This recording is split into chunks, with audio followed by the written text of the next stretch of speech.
Ici Isabelle et bienvenue à Honnêtement vrai. Beaucoup d'entre nous passent leur vie à vouloir bien paraître, souvent sans même s'en rendre compte. Mais aujourd'hui, on a juste envie d'être honnêtement vrai, d'avoir des conversations intimes, sincères et profondément humaines. Ensemble, on déconstruit les apparences, une vérité à la fois. Bonjour Sarah Brito, bienvenue à Honnêtement vrai. Allô Isabelle. Ça va bien? Très bien, toi? Oui, merci. Je suis vraiment ravie que tu aies accepté mon invitation. Vraiment contente de t'avoir aujourd'hui, honnêtement vrai. On s'est rencontrés, nous autres, à l'époque qu'on travaillait en pub. Aujourd'hui, tu es professeur de yoga, tu es conseillère Arbonne, tu es travailleur autonome en agence de publicité et tu es copropriétaire de l'expérience Baha Life. Oui. J'ai bien Tu l'as dit. bien dit. Tu es aussi très active sur les réseaux sociaux. Ton contenu est très inspirant. C'est très axé sur le bien-être, la croissance personnelle. Ce que j'allais dire, les voyages aussi, parce que tu voyages quand même. Puis les bains froids. Oui. Plein de choses qui me font du bien. Ouais. Puis je voulais aborder avec toi, dans le fond, un sujet qui touche pas mal, en fait, tout le monde, de près ou de loin. Et c'est le cancer, précisément le cancer du sein. Parce que là, on est en plein mois de la sensibilisation au cancer du sein. Et dans le fond, je trouvais que c'était un moment parfait en ce moment, aujourd'hui, d'en parler, de ton cheminement, parce qu'une épreuve comme ça doit être assez lourd à traverser. Puis c'est sûr, je le vois, là, puis tu vas nous en parler plus, mais ça t'a vraiment cheminé vers une transformation intérieure assez extrême et vers une vérité intérieure beaucoup plus alignée aujourd'hui. Fait que là, dans le fond, on va revenir en 2020, dans le fond, c'est ça, quand c'est arrivé. Peux-tu nous ramener au moment de ton diagnostic? Puis, qu'est-ce que tu as appris à ce moment-là? Puis, comment ça s'est passé à l'intérieur de toi? Mais dans le fond, toute l'histoire, comment ça a commencé, c'est début 2020, avec début de pandémie, COVID qui arrive.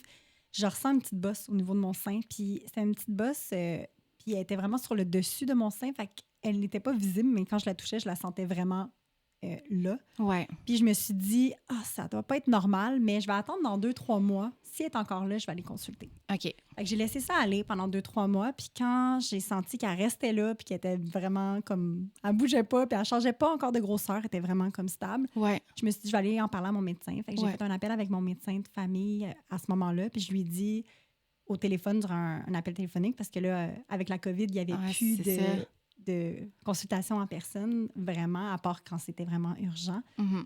Puis là, je lui ai demandé, je lui ai dit que j'avais une petite bosse, puis j'avais aussi des douleurs dans mon sein, puis j'avais des chocs électriques.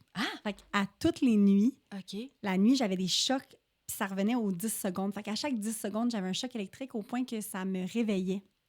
Puis ça me faisait vraiment mal, puis j'en ai parlé à mon médecin de famille.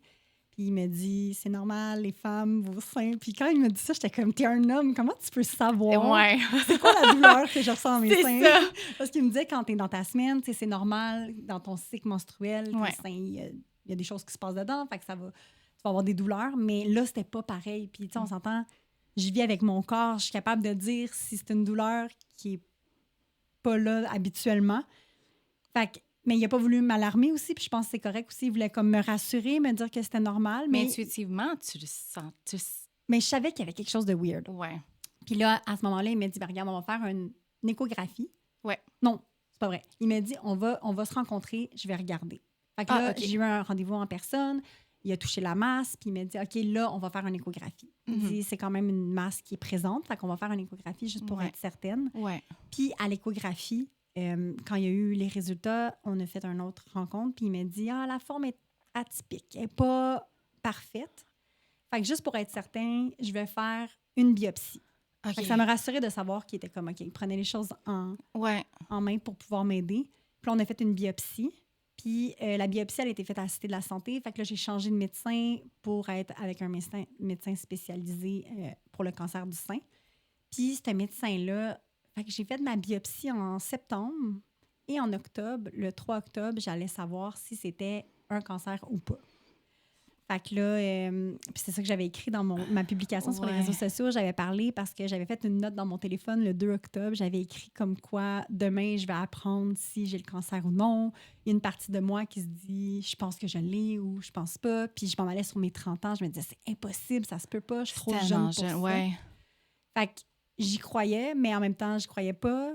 Puis finalement, quand je suis allée voir le médecin, il m'a dit c'est pas un cancer, c'est précancérigène. OK. Fait que ça veut dire que ça peut se développer en cancer. Fait qu'on va le retirer.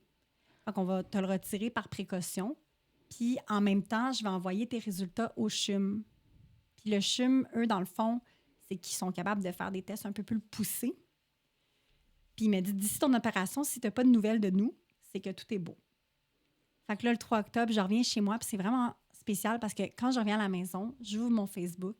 Et là, je vois une publication d'une de mes amies de début vingtaine qui met un post de elle qui passe à 2 filles le matin. Puis c'était 2 filles début trentaine enceintes qui ont le cancer du sein. Oh my God. Puis là, moi, je viens ouais. d'apprendre que c'est pas un cancer. Puis là, je vois ces 2 filles-là qui ont mon âge, qui ont un cancer. Puis je suis comme, oh mon Dieu, puis ça me touche vraiment beaucoup. Puis ça vient vraiment me chercher. Puis après ça, tout le mois passe. Et début novembre, il m'appelle pour avoir mon rendez-vous pour me faire opérer. Puis le 18 novembre, c'était mon opération.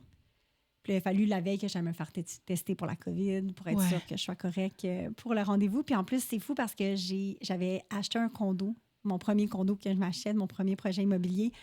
Puis j'avais eu les clés la veille de mon opération. Oh.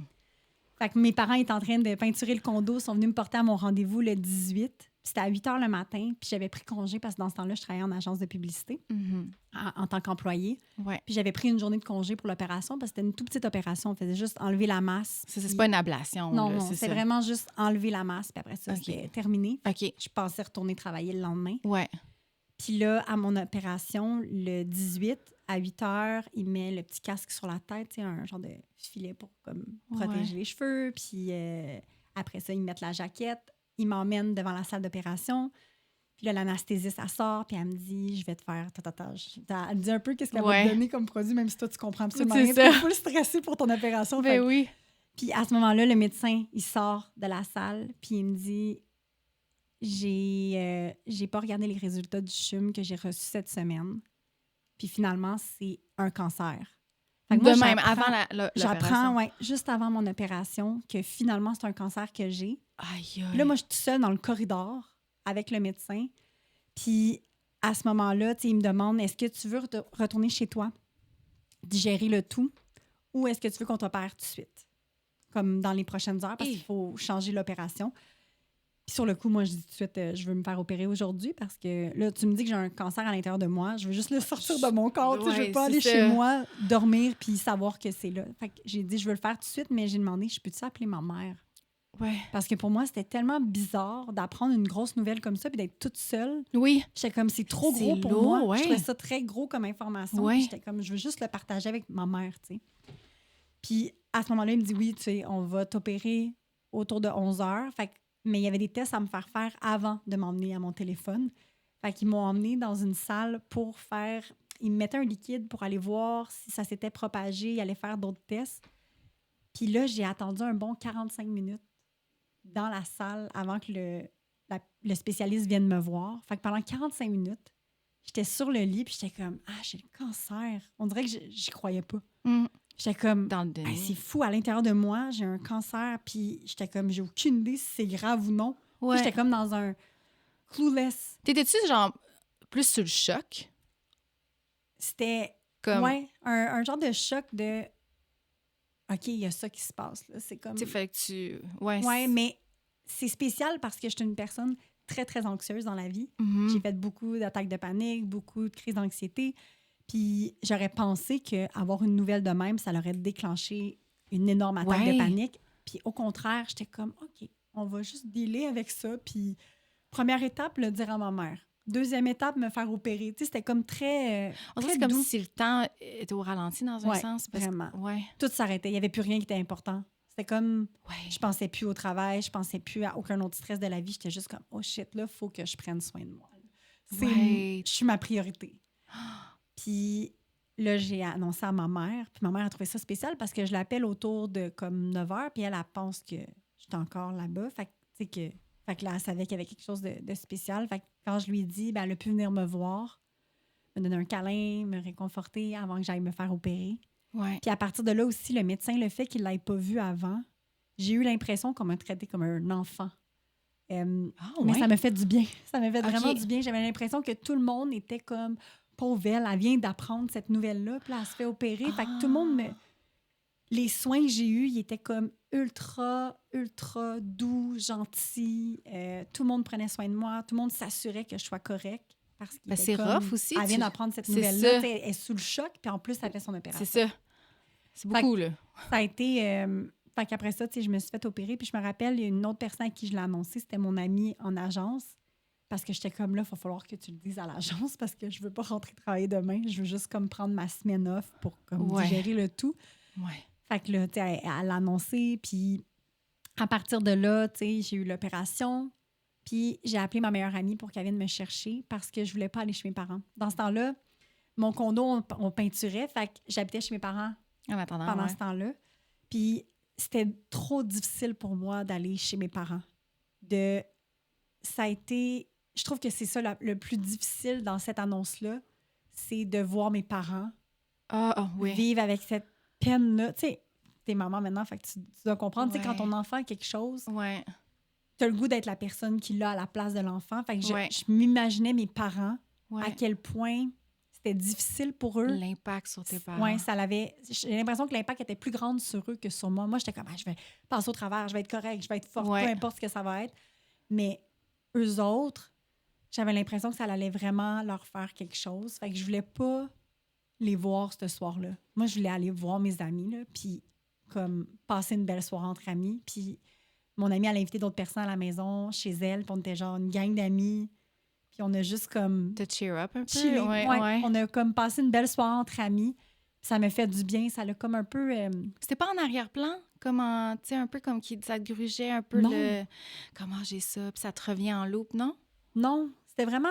C'est ça, ce que je trouve incroyable de cette épreuve-là, puis ce que ça m'a fait réaliser dans la vie, c'est que, tu sais, justement, étant une personne anxieuse, j'aurais pensé que le mois d'attente, parce que c'était... Ah oui, j'ai eu les résultats le 13 ou le 14 décembre, puis là, mon opération, c'était le 18. Fait que c'est un mois à attendre. Puis là, c'est attendre, est-ce que ça s'est propagé? C'est quoi le stade, le grade? C'est quoi ton plan de... C'est ton plan... qu'est-ce qu'on va faire? De Est-ce qu'on va faire de guérison? Est-ce qu'on va te faire de la chimio, de la radio? Oui, en plus, c'est ça. Opération qui s'en vient? Y a-t-il l'ablation des seins? Ouais. Est-ce que tu as le gène? Il y a tellement de questions qui viennent se bousculer. Mais j'étais vraiment en paix. C'est vraiment spécial. Ouais. J'ai été vraiment en paix. Puis il y a eu des moments que j'étais vraiment pas bien. J'ai des souvenirs de moi. Puis l'affaire, c'est que mon condo, là, ça a été le plus beau cadeau que la vie m'a fait. T'sais, tout arrive pour une raison. Moi, je crois vraiment que la vie place les choses pour les bonnes raisons. Puis j'ai l'impression que le condo est arrivé parce que j'avais besoin de ça. Ça a été mon lieu. Là, ton petit cocon. Mon cocon. Tout de suite, la première semaine, là, le lendemain de mon opération, j'étais allée à une pépinière chercher des plantes. Puis je voulais mettre des plantes partout dans mon condo. Puis pour moi, ça a été super important de l'aménager pour que je sois bien. Parce que ça allait être mon sanctuaire de paix. Là. Puis, mais il y a quand même des moments où est-ce que je me rappelle d'être couchée sur un tapis dans mon salon, genre en étoile, puis juste pleurer. Parce que j'étais comme, pourquoi j'ai ça? Puis il y a des moments que j'avais ces pensées-là, mais c'était pas tout le temps. Puis c'est là aussi que je réalise à quel point le pouvoir des pensées, ça peut avoir un énorme impact sur tes émotions. Parce que quand mes pensées allaient dans « Oh my God, j'ai ça, puis c'est donc bien triste, puis tout », automatiquement, mon sentiment, c'était de la tristesse, de la colère. Mais quand j'allais vers « OK, mais là, j'ai ça, puis ça va m'apprendre quelque chose », puis dès le début, je me disais « Qu'est-ce que ça va m'apprendre? Où est-ce que je vais être aujourd'hui? Dans 5 ans, comment je vais le voir? » Puis aujourd'hui, je le vois, puis je suis comme « T'avais raison de penser ça. » Bien, ça m'apaisait. C'est des pensées qui m'apaisaient. Puis dès la semaine d'après, j'ai recommencé à travailler. Parce que j'étais comme, c'est pas vrai que je vais attendre chez nous à rien faire. Déjà que c'est la pandémie. Je me rappelle plus si les choses étaient ouvertes. Mais il me semble que, tu sais, mais en je pense novembre, il avait commencé à ouvrir. Oui, puis après ça, on a retombé, mais ça m'en... Fait que, tu sais, c'était comme... mais il y avait quand même... Tu sais, je sortais moins qu'avant. Fait que, tu sais, il y avait toute cette... ce mois-là, ça a été beaucoup d'introspection puis de de réflexion positive. Parce que c'est comme, tu sais, on en parle souvent, genre, on a besoin d'un purpose dans la vie ou d'une mission pour se sentir accompli. Ouais. Puis il y avait un livre, justement, qui m'avait vraiment parlé par rapport à ça, que quand tu as une mission, tu te sens bien, tu te sens en paix. Ouais. Fait que le fait que ma santé, moi, c'était rendu ma mission. Faut que je passe au travers de tout ça. Ouais. Il y avait comme une certaine paix. J'étais pas en quête de quoi que ce soit. C'était comme mon focus était tout là-dessus. Ouais. Fait que ça m'a emmené une grande paix d'avoir ce focus-là sur moi. Puis là, quand j'ai appris en décembre, c'était quoi le stade, le grade? Finalement, c'était stade 1, grade 2. OK. Fait que c'était le premier stade. Fait que je l'ai eu. Puis il était environ 1 cm par 1 cm. Fait que je l'ai eu à temps.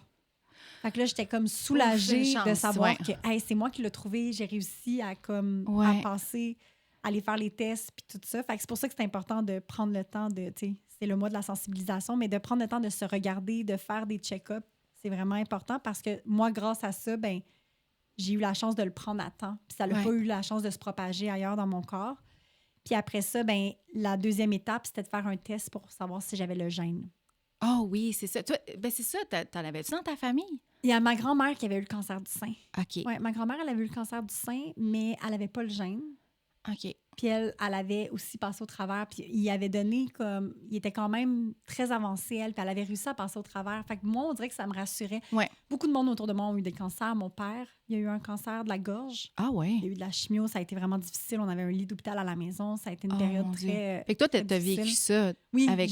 puis j'ai eu ma meilleure amie au secondaire. Elle a eu aussi un cancer. Fait que tu sais, j'avais... Fait que t'es entourée de plein de gens, okay. ouais.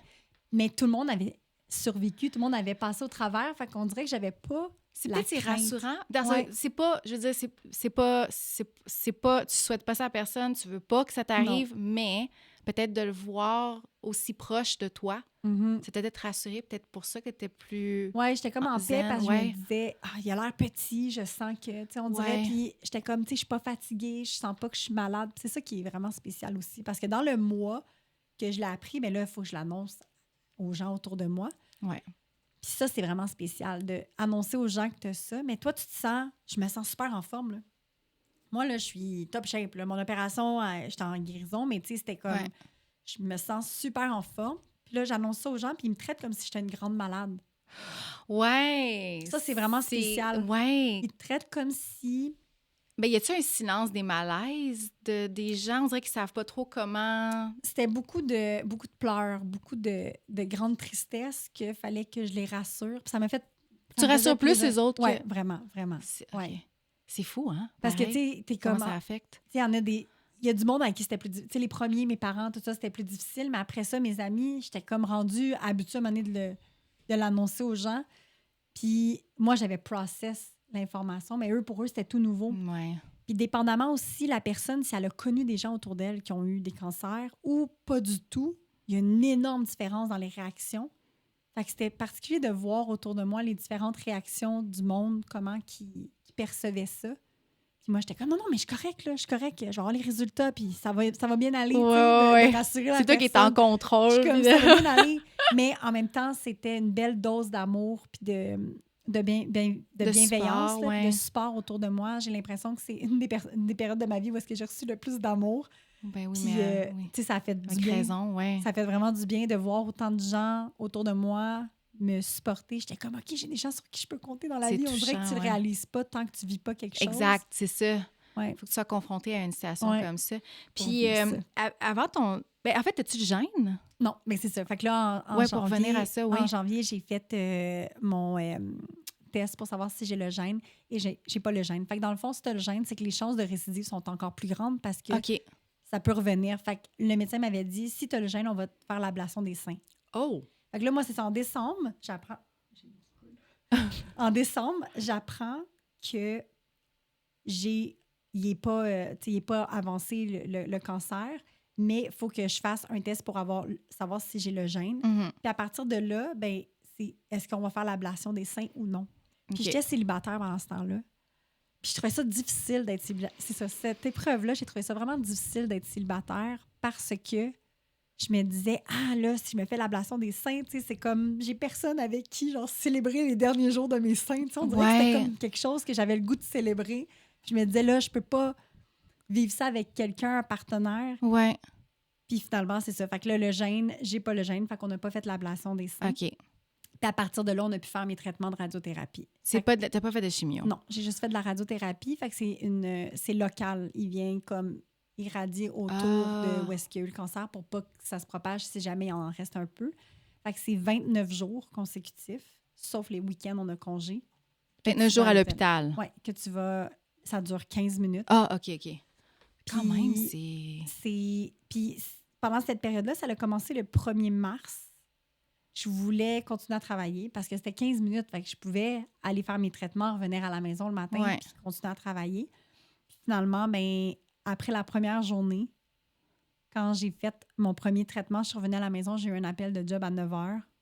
Puis j'ai éclaté en sanglots devant tout le monde parce que c'était un appel, on était plusieurs sur l'appel, puis c'était juste comme trop pour moi. J'étais comme, je peux pas croire que ce matin, j'étais en train de vivre ce traitement-là, puis là, il faut que j'embarque dans un projet, puis... C'est deux réalités... Oui. Surtout en agence de publicité, il y a beaucoup de pression. Ouais. Il y a beaucoup de stress pour... On sauve pas des vies, tu sais. Exact, là, de vivre cette épreuve-là, pendant que je travaillais en agence, j'étais comme, calmez-vous, la gang, là. Il y a comme, on fait juste de la publicité. Puis c'était encore plus flagrant pour moi de voir ça. Fait que, puis, mais ces collègues-là, cette journée-là, ils m'ont envoyé... Il y en a qui m'ont envoyé des fleurs, des biscuits, de la nourriture. Je recevais des trucs par la poste, fait que ça m'a fait vraiment du bien, mais ça m'a fait réaliser aussi que j'avais besoin de prendre un temps pour moi. Fait que t'as pris off. Prendre une pause. Oui, j'ai pris 2 mois off OK. De travailler en agence. C'était la première fois que j'étais vraiment off de ma vie de travail. Puis c'est pas parce que t'étais fatiguée ou que ça t'affectait physiquement, là. Non, c'est émotionnel. Ben, tu sais, là, après ça, après 1 semaine, 2 semaines, ton corps réagit un petit peu plus. Là, je commençais à être fatiguée. OK. Là, je faisais des siestes durant le jour. Je sentais mon corps. Tu sais, ça vient brûler aussi la peau. Fait que là, j'avais des plaies. Ça faisait mal. Fait que, tu sais, j'étais contente d'avoir pris congé après quelques semaines. T'avais-tu ce sentiment-là que tu faisais ce traitement-là puis que peut-être ça pourrait peut-être pas marcher ou que ça... Il y a peut-être... Non, on dirait que dans ma tête, j'étais comme, il n'est plus là, puis ça, c'est juste pour pas que ça revienne. Okay. C'était comme par prévention. Ouais. Comme j'ai eu un autre traitement qui est une hormonothérapie, c'est dans le fond, on coupe les hormones pendant une période de 5 ans. Vu que mon cancer était hormonodépendant, bien, les hormones peuvent faire en sorte que ça revienne. Les chances de récidive sont plus grandes, fait qu'ils coupent les hormones pendant 5 ans. Puis là, je viens de terminer. Tu viens juste de terminer? Je viens de terminer mon traitement. Ah, ben oui, c'est vrai, en 2025. Ouais. Fait que ça aussi, ça a été très difficile d'apprendre qu'il fallait que je fasse l'hormonothérapie parce que c'est très... le monde en parle vraiment mal. Il y avait beaucoup de...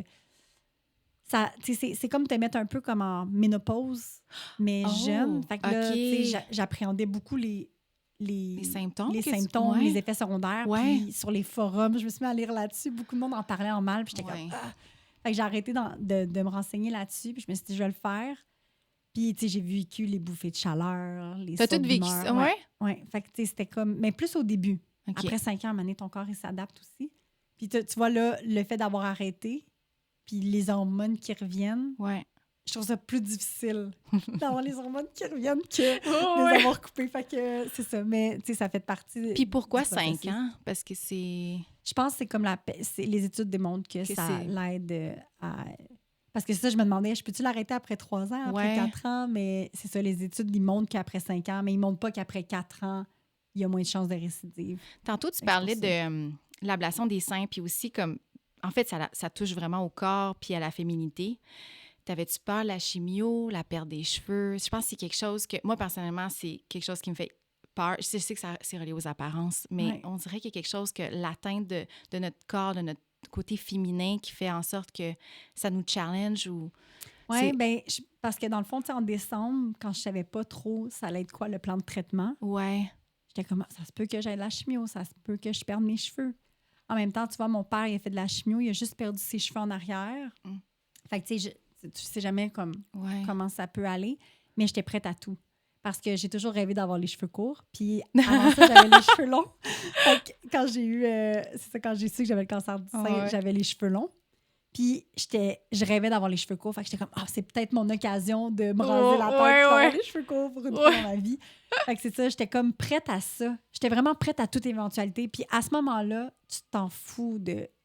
Ça prend le bord, là. Ah ouais. Quand ta santé devient en péril, Ouais. tu te fous un peu des apparences puis de tout. C'est ça, j'étais vraiment axée sur... C'est un coup que tu le vis. C'est ça. Fait que, on pense qu'on va trouver ça difficile, ouais. mais une fois que tu es dedans, j'étais vraiment en paix avec peu importe ce que ça allait être comme traitement. Je me disais, girl, tu vas réussir à passer au travers puis tu vas le faire la tête haute. Puis c'est ça, tout le long du processus du moment où est-ce que j'ai eu mon opération, que j'ai appris que j'avais le cancer à la fin de mes traitements de radiothérapie. C'était comme de novembre à avril. J'ai terminé en avril. J'ai eu vraiment des beaux mois. Oui, il y a eu des moments difficiles, mais ça a été vraiment des mois où est-ce que je prenais soin de moi. J'étais à l'écoute de moi. Puis juste ça, puis d'être pleinement dans le moment présent. Ouais. Fait que juste ça l'a emmené une grande paix, un lâcher-prise que j'avais peut-être pas avant. Fait que, tu sais, j'avais beau avoir une belle vie, j'étais comme pas tant reconnaissante de la vie que j'avais. J'étais pas dans la gratitude. J'étais très en mode survie souvent, même s'il n'y avait pas de danger. Ouais. Tandis que là, c'était comme, OK, il y a un danger, puis j'ai cette paix-là. Ça, c'est vraiment quelque chose que j'ai appris puis qui se poursuit encore à ce jour. C'est comme un apprentissage que j'ai fait grâce à cette épreuve-là qui continue de grandir puis d'être présent. Oui. Ça te prenait ça pour évoluer puis en fait, revenir à toi, dans le fond. Oui, vraiment. Oui, j'étais vraiment quelqu'un qui était une people pleaser. J'avais besoin de plaire. Fait que mon désir de plaire faisait que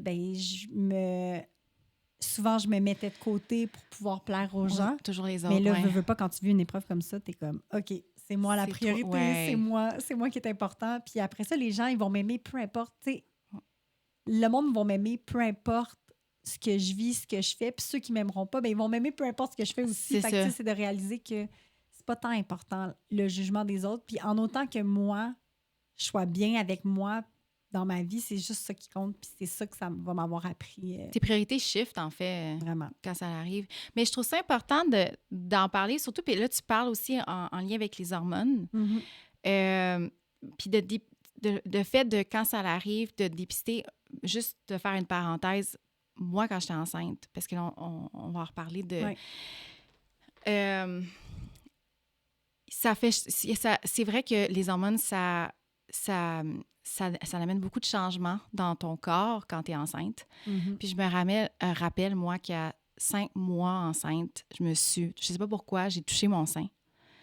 Puis j'ai senti une bosse. Puis je pense que la différence entre toi puis moi, c'est que quand c'est arrivé, moi, mon cœur a droppé. Puis tout de suite, je suis allée vers le plus pire, cancer du sein. Je me suis fait... Puis là, on dirait que ça me chicotait dans la tête. Je pense de 5 mois au mois de novembre, ça veut dire que c'était 6 mois, presque 6 mois plus tard. C'est là que j'ai su ce que c'était réellement. Mais tu sais, c'est sûr, le médecin, c'est vrai que je l'ai dit, une chance, je l'ai dit, parce que je voulais pas vivre avec le regret de dire...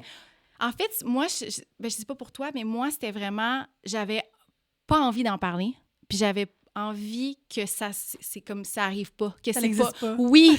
Puis là, on dirait que j'étais comme... Je le dis-tu au médecin qui me suit pour la grossesse? Je le dis-tu? Je le dis pas? Je le dis-tu? Puis on dirait des fois, j'avais envie de... je veux pas aborder ça. Tu sais, on dirait c'est comme, tu veux pas affronter ça. Fait que là, parce que t'as peur de ce que ça peut être. Puis là, je me rappelle que j'y ai dit, il l'a touché, il a fait on va vous envoyer pour une échographie, juste pour avoir le cœur net, tu sais, c'est un peu comme toi. Mais tu sais, moi, dans ma tête, j'étais comme, je dirais ça m'a comme grugé beaucoup d'espace mental de peut-être que c'est ça, peut-être que c'est pas ça, peut-être que c'est ça. Fait que tu sais, je trouvais que ça venait me voler un peu ce moment-là durant la grossesse. Mais en même temps, on entend des histoires comme quoi il y a des femmes enceintes qui ont un diagnostic de cancer du sein. Puis là, tu lis là-dessus, puis là, t'es comme, merde. Ça veut dire que ça... Puis c'est aussi, il y en a que, comme tu dis, t'as pas le gène. Il y en a qui n'ont pas ça dans leur famille, puis pourtant, ils ont été diagnostiqués. Fait que là, moi, j'ai fait la mammographie, puis après ça, j'ai fait l'échographie, mais juste d'entendre c'est juste, je pense, parce que ça peut être une glande, tu sais, Ouais, comme pour il y a plein de choses. C'est ça, il y a peuvent être- plein de choses Ouais. qui peuvent être possibles, mais on dirait qu'on est tout le temps comme, ça nous remplit, genre, notre tête de pensées, tu sais, plutôt négatives. Puis aussi, il faut s'attendre à ça aussi en tant que femme, mais c'est Mhm. le fait que, tu sais, t'as 30 ans à ce moment-là. Ça aussi, tu sais, tu te dis, je suis jeune, ça peut pas Ouais. m'arriver. Tu sais, je veux dire, on est en début trentaine, tu te dis, ça se peut pas que, me semble, c'est quand t'es plus âgé. Fait qu'on Mhm. on fait pas, on dépiste pas, on fait pas les mammographies. Non. Je pense que c'est aux 2 ans, je sais pas. C'est Je ne quoi sais pas à le... partir de quel âge non plus ça se fait. Là, tu Ouais. vois, moi, je suis contente parce que j'en ai une à chaque année. Toi, t'en as une à chaque année. Fait que Ben, là, maintenant, ouais. tu sais, une fois que... Puis, tu sais, c'est pour ça que je me dis, oh mon Dieu, j'ai la chance d'avoir eu ça plus jeune, Ouais. puis de l'avoir pris à temps. Oui. Puis là, être rentrée dans le système, que je suis suivie à chaque année. Ouais. J'ai un appel avec mon médecin à chaque 6 mois. J'ai une mammographie à chaque année. Justement, c'est samedi ma mammographie. Ah ouais.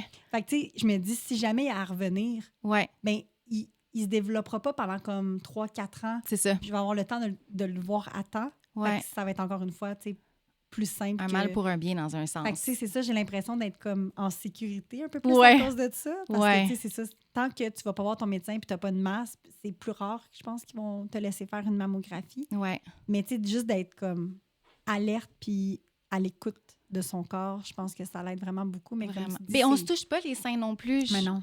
Puis il y a comme vraiment des façons, tu sais, il montre là, comment le toucher, tu sais, il faut que... Puis de le regarder aussi, puis il y a plein d'autres... Parce qu'on pense aussi qu'il y a la bosse, mais il y a d'autres signes. Tu sais, il y a la forme du mamelon, il y a le mamelon qui est renversé par l'intérieur, des fois, OK. il peut couler. OK. Des fois, il y a comme la peau qui ressemble plus à une peau d'orange. Il y a des rides qui apparaissent soudainement sur les seins. Fait qu'il y a plein de choses, d'aspects visuels aussi que tu peux regarder, Mhm. autre que juste de voir qu'il y a une bosse. Ouais. Fait que c'est d'être un peu plus au courant, plus jeune.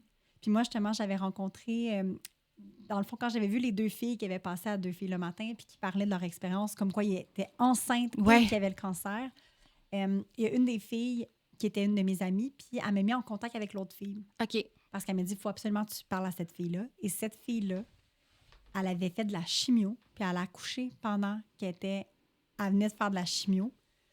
Puis j'avais fait un appel avec elle au mois de novembre. Fait que, dans le fond, entre mon opération et le moment que je sais Ouais. c'est quoi Entre deux, ouais. le stade, dans le moment que j'étais en attente, j'ai fait un appel avec cette fille-là. Puis c'est ça aussi qui m'a vraiment aidée Ouais. à prendre ça de façon légère. C'est qu'elle, là, était incroyable. Elle m'avait dit, hey, moi, là, je me suis trouvée tellement forte, là, j'ai fait de la chimio, j'ai accouché, hey, mon corps, il est puissant, là, Ouais. wow! Et comme là, je vois mon enfant, puis je suis comme, hey, moi, je t'ai faite, là, pendant que j'étais sur la chimio, là. J'ai passé au C'est travers d'un fou. cancer en même temps que je t'ai créé, puis je trouvais que son énergie, puis elle était tellement positive par rapport à ça. Puis elle était comme, j'ai perdu mes cheveux, j'ai pris du poids, mais c'est pas grave, mon chum, il me trouve belle, il m'aime. Puis elle m'a tellement emmené une dose d'espoir. Ouais. De comme, OK, T'en avais ça, besoin à ce ça peut moment-là. être dramatique parce Ouais. il était ultra avancé, puis agressif. Puis j'étais comme, si elle a passé au travers, en même temps qu'elle est enceinte, puis Ouais. accouchée, moi, je suis capable de le faire. Ouais. Fait qu'on dirait que ça m'avait fait vraiment du bien de parler avec elle. Mais comme tu dis, c'est tellement tough parce que tu as des pensées envahissantes. Oui, c'est ça. C'est ces pensées-là que tu es comme, ah, qu'est-ce que. Tu sais. Mais on dirait que j'apprenais à comme lâcher prise, puis d'être un peu plus comme, je fais confiance à mon corps, je fais confiance au timing, À la vie. puis je vais juste comme attendre qu'on me donne la nouvelle. Tu sais, parce que, admettons, quand tu sais, Tu peux pas faire plus. tu sais, quand tu as ta date, OK, je vais le savoir le 14 décembre. Puis on est rendu le 20 novembre, mais t'as beau rouler dans ta tête, tu n'auras pas la réponse. Ouais, c'est Fait que ça. la seule chose que tu peux faire, c'est lâcher prise. Fait que c'est comme un apprentissage de la vie. Tu sais, la vie était comme, tu veux-tu apprendre à lâcher prise? On va te mettre C'est le cette test. attente-là. Ouais, fait que, tu sais, ça m'a montré aussi à quel point j'étais forte et résiliente. Ouais. Puis c'est la raison pour laquelle j'ai fait faire un petit... Hey, Un c'est tatou. lui. Ouais, il est beau. Celui-là, c'est pour... dans le fond, c'est un tigre qui passe au travers un ruban. Ouais. Puis je l'ai fait la première semaine de mes traitements de radiothérapie. T'avais-tu le droit de faire un tatou en même temps? Y a-tu... Ouais, ben oui, OK. pendant mes traitements, parce que c'était du côté droit. OK. Fait que tu peux pas... pendant mes traitements, j'ai fait faire celui-là la dernière semaine de mes traitements. Ah, Puis ça, beau. c'était... Dans le fond, puis c'est fou parce que j'avais lu un livre Il y a une amie qui m'avait passé un livre d'une illustratrice qui avait eu le cancer du sein, puis elle avait parlé de tout son cheminement, son processus au travers d'illustrations. Puis dedans, elle avait mis c'est quoi les pour ou les contre d'avoir un cancer. Uh-huh. Dans les pour, il y avait genre l'amour de ton entourage, mais il y avait aussi me faire plein de tatous parce que #YOLO. Ah ouais. Puis moi, j'avais pas tant de tatous sur les bras. Ben ça, je t'ai pas connue. J'en ai eu à partir de ce moment-là. OK, c'est Ça l'a comme décliqué de quoi à l'intérieur de moi. Cette épreuve-là m'a amenée à juste faire comme hey, j'ai envie de ça, je le fais. Ouais. C'est comme ça m'a montré la vie est fragile. Si tu veux de quoi, attends pas à genre dans 10 ans ou dans 20 ans, fais-le maintenant. C'est ça. Puis on s'en fout de ce que le monde peut penser. Puis tout. Ouais. Ce tatou-là, elle avait mis, ma tatoueuse, elle avait mis une image d'un tatou qu'elle avait fait que je trouvais tellement beau. Puis j'ai écrit « Oh my God, je veux ça ». Elle m'a dit « Viens demain ». OK. J'ai comme « Go ». Tu vois, il y a plein de tatous, c'est des cartes blanches. Ouais. Que j'ai donné carte blanche pour faire ce qu'elle Wow, voulait. t'as quand même du guts. Mais parce que pour moi, la signification d'un tatou, c'est pas nécessairement le dessin qui signifie quelque chose. C'est la période, le moment où est-ce que je l'ai faite, mon mindset. Fait que pour moi, quand je vois mes tatous carte blanche, je suis comme « Oh my God ». J'étais dans une phase, tu sais, comme ouais, j'ai envie de ça, puis je le fais. Fait que quand j'y repense, ça signifie quelque chose de gros. Ça signifie mon mindset du moment. OK. Puis c'est tout ça qui m'a emmenée à comme dire oui à tellement plus d'opportunités dans la vie. Puis c'est ça que je trouve le plus bel apprentissage de cette épreuve-là. C'est juste de réaliser que la vie est fragile. Ouais. Puis de juste faire comme, OK, là, j'ai envie de vivre. J'ai pas envie d'attendre. J'ai pas envie de manquer quelque chose. J'ai pas envie de plus tard regretter. Ouais. Surtout que là, de toucher aussi près à quelque chose qui peut peut-être t'enlever la vie, ben tu te dis, OK, là, ça peut être demain, ça peut être dans 1 an, ça peut être dans 2 ans. Là, comme là, j'ai envie de vivre, puis je vais pas attendre à plus tard. Puis par rapport au... Tu disais que c'était dépendant aux hormones. Oui. T'as-tu demandé un questionnement sur si un jour j'ai un enfant, qu'est-ce qui peut arriver? Dans le sens comme... dans le fond, tu disais que ça... Dans le fond, ça a un impact. Oui, mais dans le fond... Tu sais, mettons, je peux pas prendre de contraceptif avec hormones. Non, parce que ça augmente la production des hormones. Il y a plein d'affaires que je peux pas prendre de maca. Je peux pas prendre ça. Hein? Fait que, mettons, tout ce qui est comme qui aide à rééquilibrer les hormones, je peux pas prendre ça. OK. Fait que là, je pense à, mettons, quand je vais être en ménopause, je me dis, il va falloir que je fasse... Tu sais, je pourrais pas prendre quelque chose d'alternative pour m'aider. Il va juste falloir que je... Ça, c'est pour le restant de tes jours? Oui. OK. Oui. C'est correct. Tu sais, comme j'apprends à vivre avec, mais tu sais, justement, être enceinte, ça augmente tes hormones. Mais j'ai jamais vraiment pensé à ça parce que je voulais pas d'enfant, sauf l'année dernière que j'ai commencé à y penser. Mais il faut que tu fasses les pour et les contre dans ton cas. Oui, mais mon médecin me disait que c'est comme dans tout. Il y a des femmes qui vont avoir eu le cancer du sein, qui vont avoir 3 enfants, puis ils vont jamais avoir de récidive. Comme quelqu'un va pas avoir d'enfants, puis va avoir de récidive. Fait qu'il dit oui, ça peut augmenter, mais ça reste que on le sait jamais si ça va revenir ou non en fonction de OK. ça. Puis là, à travers les traitements puis ton processus de guérison, là, c'est quoi qui ont été les moments les plus difficiles, mais les plus transformateurs?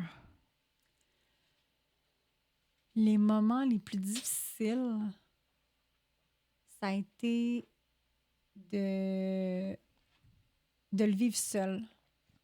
Ouais, comme tu disais, parce que tu étais célibataire? De le vivre seul. Puis je pense que le moment le plus dur de tout, c'était quand je suis retournée chez mes parents le lendemain, après la journée que je l'ai su. Puis que là, j'étais dans la cuisine avec ma mère. Puis j'avais juste goût de pleurer parce que c'était tout nouveau, puis j'avais goût de vivre mes émotions. Puis j'ai dit à ma mère, je vais aller dans la chambre. Je veux pas que tu viennes. Puis là, je deviens émotive. Je me suis enfermée dans la chambre pour pleurer parce que je voulais pas pleurer devant elle. Parce que je voulais pas qu'elle voie. Je voulais pas qu'elle ressente ma peine. Ouais. Je voulais pas qu'elle vive parce que je savais qu'elle, déjà, elle souffrait beaucoup de ça puis elle avait de la peine. Puis là, imagine qu'elle me voit en plus pleurer. Fait que je voulais pas vivre ma peine devant ma mère. Puis ce moment-là, ça a été vraiment, vraiment difficile. Fait que c'était beaucoup avec mes parents. Je voulais tellement pas leur faire du mal. Puis c'est comme si je me sentais que je leur faisais du mal en ayant ça. Mais en même temps, c'est hors de mon contrôle. Mais il y a quelque chose de très... Je me sentais que je devais le cacher, que j'avais de la peine à mes parents.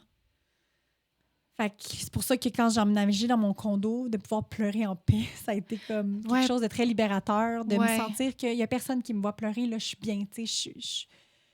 Je voulais leur montrer que j'étais forte au travers de ça, puis leur montrer que j'avais espoir. Puis à l'intérieur de moi, j'avais espoir, puis j'étais bien. Mais il y a des moments où est-ce que j'avais de la peine. Ouais. J'avais des petits... C'est ça, de la peine, surtout de penser qu'eux pouvaient avoir de la peine.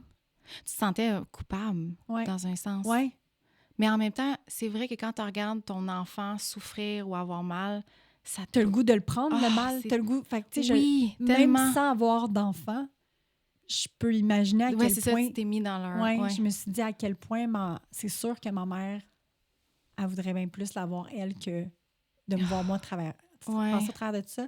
Surtout aussi que mon père, il a vécu ça. Fait que ta mère, elle vit 2 fois. Oui, fait que tu sais, c'était comme... Je trouvais ça gros de... Puis tu sais, mon père, j'y pensais moins parce qu'on dirait que je me disais, il sait c'est quoi, il a passé au travers, il est fort, tu sais, il sait que je vais être capable. Mais ma mère, c'est ça, je voulais pas lui faire de la peine. Oui, puis est-ce que tu as cette pensée-là aussi que, tu sais, quand tu as le cancer, ils disent que c'est souvent des émotions, des trucs négatifs qu'on n'a pas digérés. Puis que là, tu voulais pas non plus, tu sais, mettons, pour toi, mais pour ta mère, de prendre ce fardeau-là, puis peut-être que ça, tu sais, je sais pas si des fois, tu as eu cette façon de penser-là ou... Oui, je me suis beaucoup... Ben, tu sais, c'est sûr, au début, quand tu as une nouvelle comme ça, tu es comme, OK, pourquoi j'ai ça? Ouais. Je me suis beaucoup posé la question, là. J'étais comme, OK, si c'est un gène, ça l'explique que c'est un gène, mais quand c'est pas un gène, c'est pourquoi? T'es comme, pourquoi? Ouais. Est-ce que c'est... Qu'est-ce que j'ai mangé? Est-ce que c'est mon stress? Tu sais, je suis quelqu'un de super anxieuse. J'étais comme, c'est-tu mon stress qui a fait en sorte que ça a développé un cancer? C'est-tu mon manque d'amour envers moi quand j'étais plus jeune? Tu sais, dans ma vingtaine, j'étais beaucoup... je cherchais beaucoup l'approbation des garçons. J'avais beaucoup... puis des fois, sexuellement, je me suis pas respectée. Ouais. Par désir de plaire. Puis là, j'étais comme, est-ce que c'est la vie qui essaie de m'apprendre de quoi? Ouais. Parce que, justement, je me suis manqué de respect à certains moments. Fait qu'il y a eu beaucoup de questionnements comme ça. Mais en même temps, quand tu te poses trop de questions comme ça, tu vas jamais avoir la réponse. Tu sais, il va jamais avoir un test qui va montrer que, oui, c'est exactement pour ça. C'est ça. C'est le stress, c'est ça. Fait que, Fait que c'est pour ça que là, maintenant... mais tu essaies d'être plus positive. Oui, ben c'est ça. Je me dis, regarde, c'est ça. Cette épreuve-là est là pour une raison, mais là, c'est comment je peux faire pour que ma vie soit mieux pour ne pas que ça revienne. Ouais. Puis là, mettons, si on parle des tabous du cancer, la pression de rester forte, le silence, le malaise des autres, l'atteinte, dans le fond, le changement de ton corps, la féminité, tout ce qui a rapport à la sexualité, la confiance en soi, la peur de la rechute, c'est lesquels qui t'ont fait le plus réagir, puis pourquoi?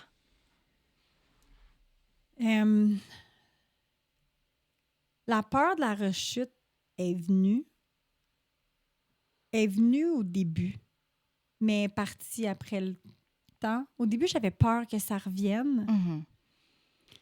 J'avais des craintes, J'avais peur que ça revienne parce qu'autour de moi, il y avait des gens qui avaient eu un cancer du sein, qui l'avaient eu super tôt.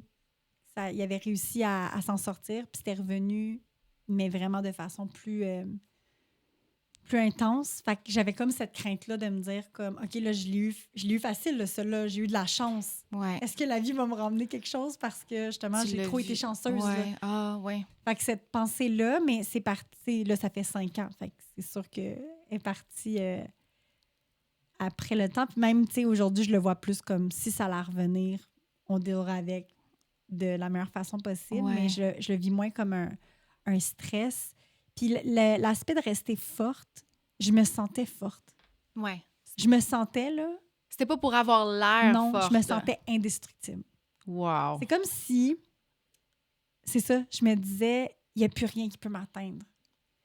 Fait que je me sentais comme si j'avais, puis je le dis souvent, là, un super pouvoir. Oui. J'ai l'impression qu'une fois que tu passes au travers de ça, peu importe le degré, tu t'en ressors avec un super pouvoir, puis c'est une vision différente de la vie. Puis ce pouvoir-là, ben, ça t'emmène à être plus forte dans tous les aspects de ta vie. Mm-hmm. Fait que je sentais que j'avais une force. Même quand je pleurais, j'étais comme... Je me sentais pas... J'ai jamais senti que j'étais faible, en aucun cas. Puis aux yeux du monde, quand les gens étaient comme « Oh mon Dieu, tu restes forte », j'étais comme « Mais je suis forte ». Tu sais, je me sentais... J'étais comme « Je suis forte, je me tiens sur mes 2 pieds, puis je passe au travers de ça. » Puis j'étais dans la gratitude de ressentir cette émotion-là, de sentir que j'avais ce super pouvoir-là, puis que j'étais forte. C'est comme te reconnecter avec ce pouvoir-là, mais c'était pas comme d'être... Les gens s'attendaient que tu sois forte, puis il fallait que tu correspondes à cette attente-là. Mais c'est comme si je m'en foutais complètement de ce que les gens pouvaient penser. Ouais. J'étais comme, moi, je me sens forte, c'est ça qui compte. Puis quand je pleurais, c'était pas, je suis pas forte, c'est comme, je vis une émotion. Je vis une émotion, je la laisse sortir, mais je suis forte de vivre l'émotion aussi. Ouais. Fait que, tu sais, c'était comme, dans toutes les sphères, je me sentais forte et solide pendant cette période-là. Y a-t-il autre chose qui t'a... Comme tabou au cancer, ou c'était pas mal... Ben, tu sais, le côté féminité. Ouais. Le côté... Tout ce qui a rapport avec la sexualité. Je me rappelle que j'avais eu une aventure avec quelqu'un après. Après non, la avant, radio? Avant. J'avais eu une aventure avec un garçon. Quand j'étais à la période où est-ce que j'avais eu mon autopsie, puis j'attendais mes résultats. Puis j'étais pas capable de le laisser toucher ma poitrine. Ah ouais? Oui, parce que j'étais comme, je sais pas si j'ai un cancer, je veux pas que tu touches. C'était très... Est-ce que c'était vu plus comme sacré ou juste... Oui, je voulais protéger. Protéger ton... Ouais. OK. C'est comme si, je sais pas si j'ai ça, mais c'est très personnel, puis c'est très... Ça m'appartient, tu peux pas y toucher. J'étais très... Ouais, OK. Avant de le savoir. Puis après ça, j'ai trouvé ça vraiment difficile parce que c'était une période où est-ce que je datais. J'ai appris que j'avais le cancer. Ça. Fait que quand j'ai appris que j'avais le cancer, c'était une période où est-ce que je datais, puis je me questionnais, est-ce que je continue à dater? Je m'enlève-tu des réseaux? Parce que là, si je rencontre quelqu'un, qu'est-ce que je lui dis? Ben, tu l'amènes dans ça avec Ben, c'est ça. toi. Puis là, surtout, la période, le mois d'attente, j'étais comme là, je peux pas dater parce que si je date, il va falloir que je lui dise, ben j'attends des résultats, puis c'est peut-être grave, puis tu vas peut-être être avec moi là-dedans, tu sais. C'est incertain. Je voulais pas emmener quelqu'un dans ce processus-là avec moi. Ouais. Mais c'était des drôles de questions que ça me faisait beaucoup réfléchir. J'étais comme, OK, il faut que je change mon approche, j'arrête complètement de dater. Les gars, s'il y a quelqu'un qui m'intéresse, il faut que je le repousse au cas où. Est-ce qu'il faut que tu leur dises, tu sais, il faut que tu communiques, que tu sois honnête dès le départ que tu es en train de vivre ça? C'est vraiment Pourtant, c'est pas sérieux au début. Mais non, c'est ça, tu sais jamais. Puis surtout que j'ai été longtemps dans des relations de 2-3 mois, tu sais, que ça fitait pas, mais tu sais, j'essayais pendant 2-3 mois, mais là, ces gens-là, est-ce que je leur dis ou je leur dis pas? Mais là, si je leur dis pas, puis ça se développe à quelque chose de plus sérieux, est-ce qu'il va être fâché que je lui avais pas dit d'avance? J'étais juste comme, OK, je vais juste ne pas dater, comme ça, je vais vivre ça toute seule. Mais tu sais, j'étais allée à tous mes rendez-vous toute seule.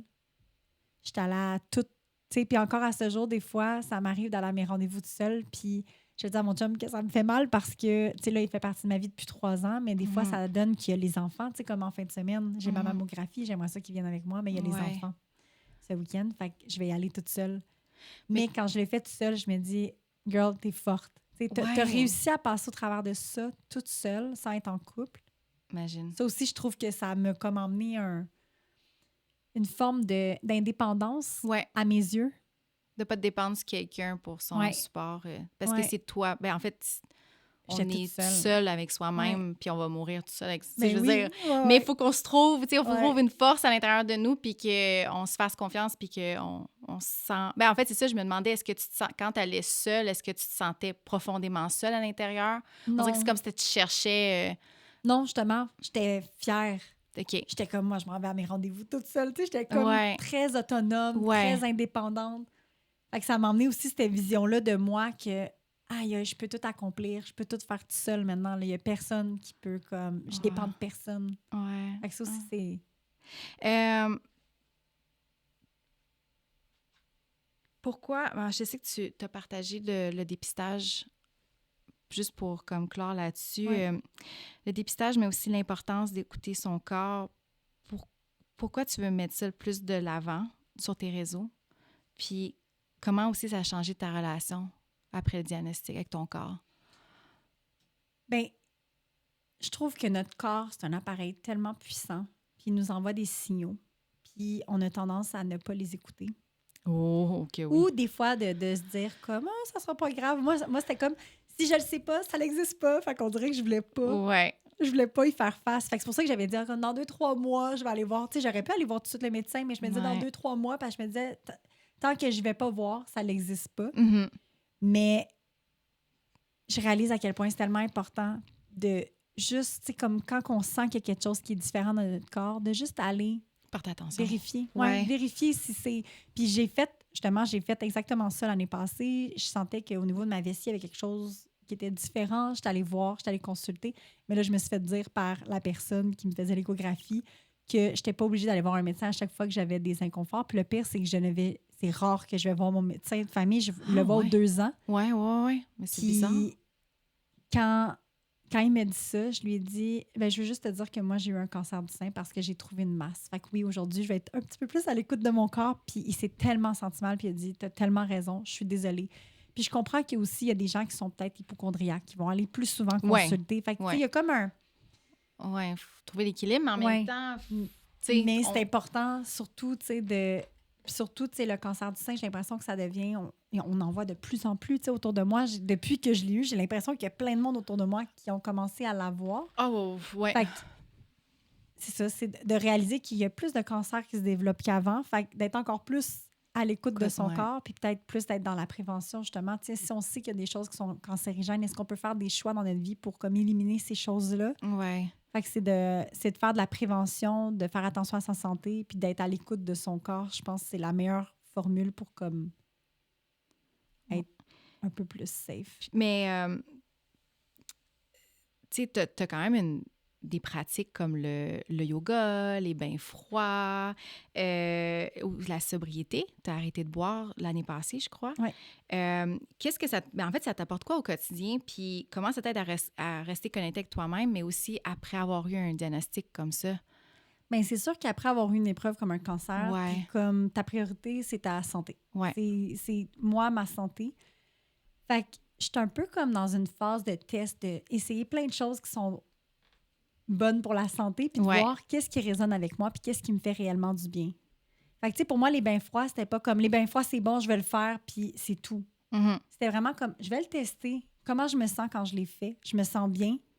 Je me sens, ça m'énergise, ça me fait vraiment du bien, ça m'emmène à sortir de ma zone de confort. Ça me donne des petites victoires au quotidien. Tu sais, à chaque fois que je le fais, ça me tente pas pantoute. Puis là, je rentre dans le bain froid, puis je me sens remplie de fierté. Je sors de là, puis je suis comme, hey girl, t'as fait quelque chose que pas tout le monde est capable de faire. Fait que c'est ce feeling-là d'être fière de soi. Je le fais à chaque fois que je sors d'un bain froid. Fait que ça aussi, ça m'emmène beaucoup de bien-être. Mais le bain froid, là, par exemple, parenthèse, ça fait peur. Je l'ai fait une fois au Mexique, ça fait peur, mais un coup que t'es dedans, tu fais c'est pas si pire que ça. C'est pas si pire. Oui. C'est vraiment la peur d'être dans un endroit où est-ce que ça fait mal et que c'est inconfortable. Mais dans la vie de tous les jours, on vit des choses inconfortables et qui nous font mal.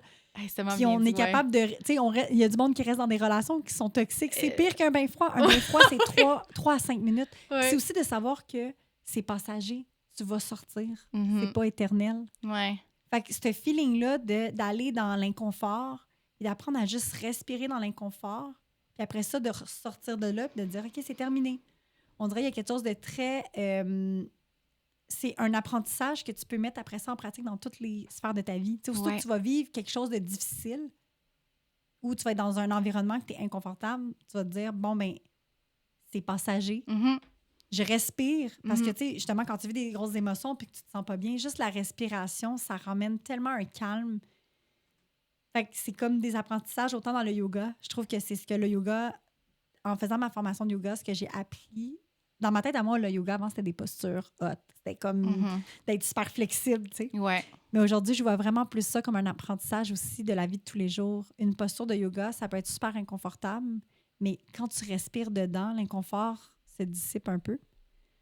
Puis après ça, tu te rappelles que c'est passager. Fait que t'es comme, OK, je vais prendre qu'est-ce que la posture elle a à m'emmener. OK, ça me crée de la résistance dans les jambes. OK, je ressens que mes jambes, ils shake un peu, ils travaillent fort. Mais c'est passager. Puis quand je respire dedans, c'est moins pire. Si je me dis, je suis tannée, je veux sortir, ça va être pire. Parce que je vais être dans la résistance que de juste faire comme, OK, qu'est-ce que la posture elle veut enseigner à mon corps?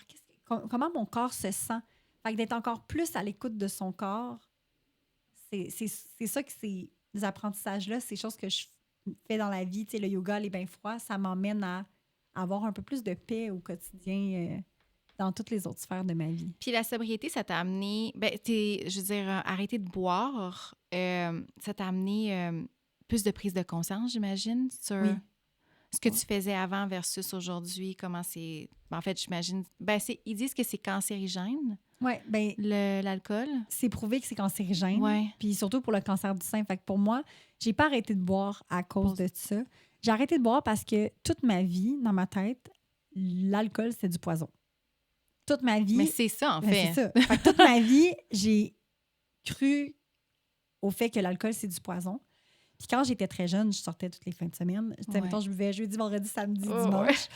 Puis la semaine, mettons que j'allais souper avec des amis puis ils prenaient une bouteille de vin, moi, j'en buvais pas. Parce que je me disais, ça vaut pas la peine.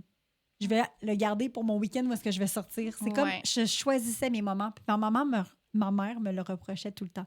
Avec nous, tu bois jamais. Avec nous, tu veux jamais boire parce que je buvais juste quand je sortais. Parce qu'il fallait que ça vaille la peine. Parce que comme si je peux mettre du poisson dans mon corps, faut que ça vaille la peine. Mais valoir la peine plus comme binge drinking, comme tu... Je buvais, mais pas tant que ça. Non, c'était plus comme d'aller danser. OK. D'aller danser, d'aller festoyer, tu sais, de pas être assis à parler. Moi, je suis capable de parler sans alcool, tu sais. Ouais. J'ai la facilité à parler. Mais où est ta jasette facile? Fait que je pense aussi, tu sais, j'ai pas de gêne. Fait que ça fait en sorte, tu sais, des fois, les gens, durant un souper, vont vouloir boire pour se dégainer, pour avoir un peu moins de filtre, puis que ça soit plus facile. Fait qu'ils vont vouloir boire pour se rendre là. Moi, j'avais pas besoin de ça. Fait que, tu sais, toute ma vie, j'ai cru que c'était du poison. Puis là, encore plus maintenant que j'ai passé au travers d'un cancer, je suis comme, je peux pas mettre ça dans mon corps. Puis, tu sais, avec les dernières années, de tellement prendre soin de moi, j'étais comme, c'est juste un choix logique. Ça va comme en continuité avec les autres choses que je fais dans ma vie. Je veux prendre soin de mon corps. Je vois aussi l'impact beaucoup de ce que tu manges. Tu sais, ça a un énorme impact sur les bonnes bactéries que tu as dans ton ventre. Puis ces bactéries-là, ben, ils ont un impact aussi sur comment tu te sens dans ta tête. Fait que, tu sais, de prendre soin de ma santé globale et que ça soit pas juste comme je mange bien, je m'entraîne. C'est comme globalement, qu'est-ce que je peux faire dans tous les aspects de ma vie pour prendre soin de moi? Autant dans les relations que j'ai, de faire attention au monde avec qui je m'entoure. J'ai été longtemps dans des relations super toxiques, des amitiés toxiques. Puis, tu vois, la vie a fait son ménage. Puis en faisant son ménage, il y a des belles choses qui sont arrivées, comme ma relation avec mon chum. T'sais, j'ai tout le temps été dans des relations super toxiques, amoureuses. Puis là, c'est la première fois que j'ai une relation qui est comme saine, qui est bien. Mais je pense que c'est juste une cohérence dans tout ce que j'ai dans ma vie. Un amène l'autre, puis c'est comme ça fait une vague de positivisme. Exact. De me faire du bien. Puis oui, il y a des choses des fois qui vont être comme plus rough, mais d'avoir, comme tu dis, la clarté mentale, de ne pas boire. Je me sens plus solide, plus stable, moins dans des vagues émotionnelles. Je suis quelqu'un qui pouvait avoir des gros changements émotionnels, d'être vraiment dans des extrêmes. Puis là, c'est comme il n'y a plus ça. Puis t'es beaucoup plus stable, beaucoup plus calme. Puis même avec mon chum, on a fait un constat, parce que ça va faire 1 an, dans 1 mois, que j'ai arrêté de boire. Puis j'ai dit, hey, c'est fou le nombre de chicanes qu'on a pu à cause de tout ça. T'sais, juste de voir à quel point je pouvais être émotive. Une situation, je pouvais ramener des choses, d'avoir une pensée envahissante. Pendant un souper, tout va bien, au restaurant, on boit une petite bouteille de vin en amoureux, puis il y a une pensée envahissante qui vient. Il n'y a rien qui se passe dans la soirée. Et cette pensée-là, je la verbalise et là, je l'amplifie, je la fais grandir, puis j'emmène quelque chose qui n'est pas là à devenir là, présent. Puis ça faisait en sorte que je devenais super émotive. Puis là, j'en voulais à mon copain. Puis lui, il était juste comme, mais j'ai rien fait. Comme, je comprends pas. Pourquoi tu as commencé à penser à ça? Des fois, ça pouvait être juste une pensée qui venait de... Des triggers, puis là, ça fait part. que ça n'existe plus du tout. Depuis 1 an, il n'y a pas de pensées qui viennent puis qui build up, puis qui devient envahissante à ce point-là, parce que j'ai la lucidité puis je suis un peu plus rationnelle dans OK, j'ai cette pensée-là qui vient, pourquoi elle vient, comment je peux la déconstruire, comment, tu sais. Tu vis avec, puis après tu processes, puis après ça, tu la laisses aller. Mais sur l'alcool, c'était comme... agir dessus. Mais oui, tu sais, j'étais super impulsive. J'étais vraiment impulsive, Ouais. même dans mes amitiés. Tu sais, j'ai eu beaucoup de relations toxiques amicales, mais j'ai l'impression que l'alcool aidait pas ça. Ouais, ça Parce fuelait. que ça venait comme, construire une version de moi que j'aimais pas. Ah, Tu sais, mais c'est vrai, ouais, c'est comme on dirait l'alcool, ça vient brouiller. Premièrement, ça brouille ton intuition. Ouais. Fait que t'es moins aligné, connecté avec toi-même. Puis en plus de ça, t'as pas la clarté mentale parce que tu vois mieux, tu vois plus clair. Fait que si tu vois plus clair, ben tu vois les patterns, ce qui se Vraiment. passe avec tes amis, avec le partenaire avec qui t'es. Puis c'est là, on dirait que tu vois mieux. Puis là, tu peux Vraiment. choisir mieux. Ouais, c'est vraiment une forme d'être un peu plus, c'est ça, dans l'instant présent, puis Ouais. de pas aller trop loin, puis dans l'excès des émotions. Fait que je trouve que c'est un beau cadeau d'avoir arrêté ça. C'est une bonne chose, ouais. De le voir. Tu sais, au début, c'était censé être 1 an. Je m'étais mis... Ah, ça a mis un deadline. Ouais, je m'étais mis un deadline. J'avais dit 1 an sans alcool. Parce Mais que c'est déjà bien. j'aimais ça faire des 1 mois sans alcool, Ouais, 2 mois sans alcool. j'aimais ça aussi, ouais. Souvent, mettons, même avant un chiaga, j'aimais ça faire 2-3 semaines sans alcool parce que j'étais comme, c'est un beau week-end parce que je vais boire beaucoup, je veux détoxifier mon corps avant. Ouais. Puis je m'étais dit, OK, on va commencer par 1 an. Mais là, après 1 an, je peux pas revenir. Puis tu sais, des fois, j'y pense, je me dis, c'était le fun de boire un petit verre de vin en allant souper au restaurant. Tu sais, c'est donc bien le fun. Ouais. Mais je repense à tout, comment ça peut justement emmener des pensées envahissantes, comment je me sens le lendemain, même avec 2 verres. Je le sens que j'ai bu, tu sais, je me sens pas bien dans mon corps. Puis après ça, les jours après aussi, je suis plus émotive, je suis moins en contrôle, je suis moins stable, je me sens moins... Fait qu'on dirait que je peux pas retourner à me sentir comme ça, là. Je suis trop bien dans ma sobriété par rapport à l'alcool. Tu sais, je peux pas revenir en arrière. On a décidé de couper l'entrevue en 2 avec Sarah parce qu'il y avait tellement de choses à explorer. Dans la prochaine partie, on va parler de son cheminement actuel et même des perceptions autour du MLM. Si cet épisode t'a touché ou si tu connais quelqu'un qui traverse une période difficile ou qui vit de près ou de loin avec le cancer du sein, partage-le. Ça peut vraiment inspirer, redonner espoir ou simplement faire du bien à entendre. Et si tu veux soutenir le podcast, laisse un commentaire et abonne-toi pour ne rien manquer. La partie 2 sort vendredi et honnêtement, tu veux pas manquer ça. À bientôt!